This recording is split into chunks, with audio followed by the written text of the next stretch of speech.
Salve, salve, querida turma. Aqui quem está falando é o professor Carlos Henrique e na nossa aula de hoje nós vamos dar início à temática América do Sul. Quando nós falamos da América do Sul, a gente tem que compreender que existe sub-regiões, da América do Sul. Então nós temos o Brasil, esse país com dimensão continental, mais de 8,5 milhões de quilômetros quadrados. Nós temos os países andinos. Professor, o que é um país andino? Os países andinos são países que estão margeados que estão inseridos, dentro do contexto da Cordilheira dos Andes, por isso andinos, da América Latina, e esses países eles estão inseridos dentro do contexto da bacia do Paraguai, do Paraná e do Uruguai, e as Guianas. E aí eu estou falando da Guiana Francesa, Inglesa e Suriname, que é uma colonização ultramarina holandesa. Então, essas são as subdivisões que compõem a América do Sul. Os países que compõem a América do Sul, eles apresentam uma diversidade, E aí destacam as características naturais, como os domínios climáticos, botânicos e o relevo, diferenças demográficas, de formação étnica, mas também de população absoluta e densidade demográfica, diferenças de desenvolvimento econômico e de padrão social. Essas são as características, que sinalizam a diversidade entre os países sul-americanos. No entanto, há diversidades, ou melhor, há elementos, a gente percebe uma certa similaridade dentro desses países. Então, há alguns elementos que sinalizam isso, como a dependência econômica, desigualdade social, influência dos Estados Unidos, o próprio processo de urbanização dos países da América do Sul, que ocorreram muito no período do século XX, um crescimento desordenado, e o desenvolvimento de favela e etc. Então, há características semelhantes e há características que divergem, que são diferentes. Então, a partir dessas diferenças, é possível esboçar a regionalização da área. O que seria essa regionalização? Eu agrupar, de acordo com características geográficas, históricas, econômicas e sociais, países com similaridades, com semelhanças. Então, a partir disso, a gente consegue estabelecer a sub-região da Guiana, da América Andina, Latina, e dividir a parte sul da América. Então, a Guiana é um grupo composto por 3 antigas colônias, com status políticos diferentes: a Guiana Francesa e Suriname. A Guiana é um país que teve uma colonização inglesa, tornando-se independente somente em 1966, quando passou a integrar a comunidade britânica. A Guiana Francesa é um território ultramarino da França desde 1946, sendo subordinada ao país e fazendo parte da União Europeia. Olha que coisa intrigante, mesmo estando na América. Então, a Guiana Francesa, ela faz parte da França, ela é um território ultramarino que faz parte da França e compõe aí a União Europeia. E nós temos o Suriname, que é uma colônia holandesa que se tornou independente em 1975.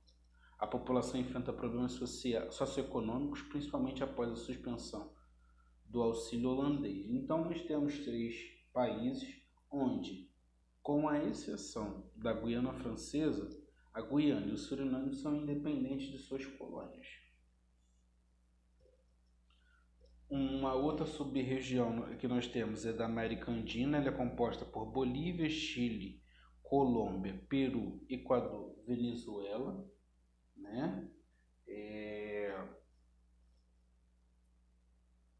Esses países estão cortados, na parte oeste da América do Sul pela Cordilheira dos Andes.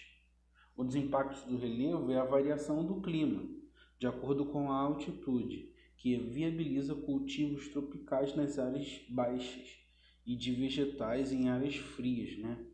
Uma parte expressiva da população local é de origem indígena, e essa característica étnica tem importantes repercussões políticas, devido às desigualdades sociais e ao sentimento de identidade da população.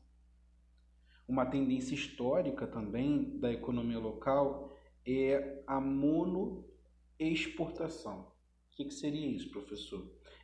Seria elevada a participação de um único produto na pauta de exportação do país, né? Em alguns casos, a agrícola, em outros, mineral. Obviamente, essa situação ela amplia a dependência externa dos países. A Colômbia, por exemplo, ela passa por ela sofreu historicamente, né, pela influência das Forças Armadas Revolucionárias da Colômbia, FARC, Forças Armadas Revolucionárias da Colômbia, né? São um grupo de terroristas guerrilheiros, né, que buscavam a influência local, né, e acabou se utilizando do tráfico de cocaína, né? Então, as Farc, ou melhor, a FARC, ela participou intensamente no processo histórico colombiano. Atualmente, ele está em processo de desenvolvimento de um partido político, né? Essa divisão ela ficou evidente quando o ex-presidente do Equador, Rafael Correa, seguindo sua linha de autonomia e afastamento da política externa estadunidense, decidiu não renovar o contrato de uso base do seu país por militares e a Colômbia ofereceu áreas do seu território para este fim. É importante a gente entender o seguinte, queridos. A América, de uma maneira geral, ela acaba sendo muito influenciada pelos Estados Unidos, né? Os Estados Unidos exercem forte influência na América, na América do Sul, né? Outro país que a gente precisa destacar é o Chile, né? O Chile é um país diferenciado na região, tendo inclusive abandonado, né, a comunidade andina em 1976, apesar de ser, sem dúvida, um país andino, tá? Já que grande parte do seu território está na área da cordilheira.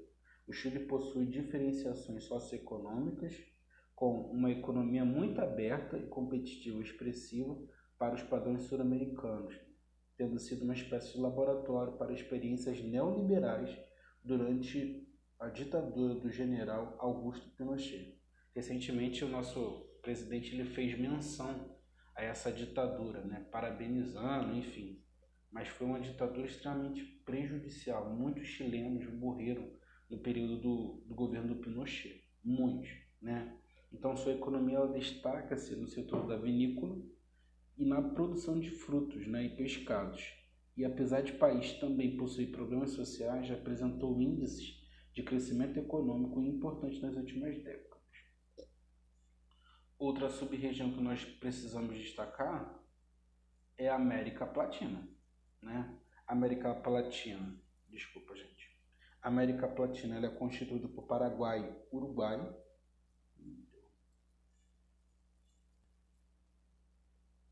e Argentina, né? Desculpa, gente. Então, há uma integração, né, da Argentina, Paraguai e Uruguai, que além de possuir uma história comum no processo colonial, são banhados pelos formadores do Rio Prata, né? Então, bacias do Paraguai, do Paraná e Uruguai. São esses três países originais do Mercosul. Apesar de fazerem parte de uma região, os países latinos possuem grande diferenciação. A Argentina possui uma economia e um quadro social com números expressivos para a realidade sul-americana. No entanto, vive nos últimos anos um evidente processo de estagnação, com dificuldade para manter o seu padrão social e um quadro político muito conturbado. O Uruguai é um país com a metade da população carioca, né, do município do Rio de Janeiro, com aproximadamente 3 milhões de habitantes, né, e que O país se notabiliza pelo padrão social superior à realidade latino-americana. Só para vocês terem uma ideia, a Uruguai era chamada de uma espécie suíça das Américas, né? Então, ultimamente o país ele vem chamando a atenção pelas medidas do ex-presidente, né, José Pepe Mujica, né, com a adoção de medidas mais progressistas, como descriminalização, houve uma descriminalização do aborto, né? Então, na época, Mujica ele afirmou que a descriminalização poderia não só evitar morte em interrupção de gravidez feitas clandestinamente, legalização da venda de maconha, né? Então, há uma série de situações que o notabiliza o Uruguai como sendo esse país de progressista, né? Esse país mais aberto a essas propostas mais conservadoras. E nós temos o Paraguai, né, que possui baixíssimos indicadores, uma economia muito frágil, dependente dos vizinhos e de algumas atividades ilegais, né, como contrabando, etc. Historicamente ligado à Argentina, o país, desde a construção da hidrelétrica binacional Itaipu, passou a fazer parte da zona de influência do Brasil, e sua situação geográfica, sem litoral, intensifica seu grau de dependência. Queridos, eu encerro com vocês aqui a aula de hoje. Espero poder ter ajudado. Segue o link da atividade e até uma próxima. Um grande abraço.